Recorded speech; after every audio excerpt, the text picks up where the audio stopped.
When my mother was moved to assisted living, I inherited a stack of letters which had been sent by my father to my mother while he was an army surgeon with the 10th Mountain Division in Italy during the Second World War.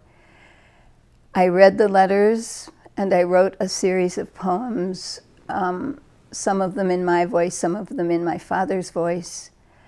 And my sister, who is a composer, picked up all those poems and turned them into an oratorio, which has been performed twice in the Hartford area.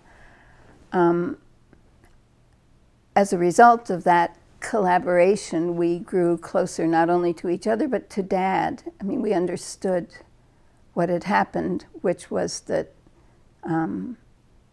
unable to cope with his memories of the war, eventually he killed himself.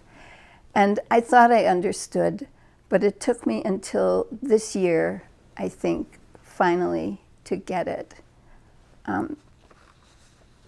This poem is called Tired.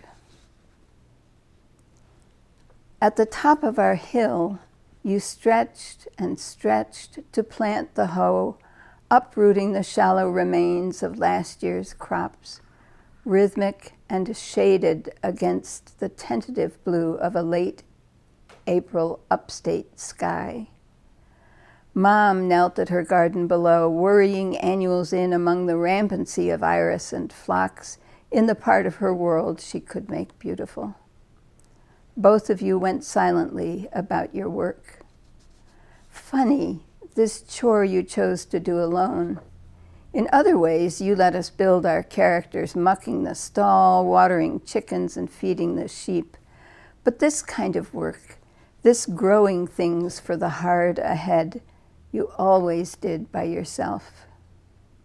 Funny, the day you chose to die, the one right before spring arrived, when you might have rolled the snow fence away and begun to pitch the rocks that had grown somehow in winter's soil.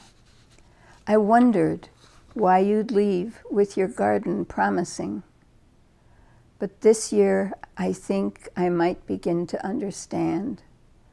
Sometimes I feel something like tired, my own bones heavy and wrongness all around. Last week, I felt an urge to sleep right through the making wrong things right. I thought of you.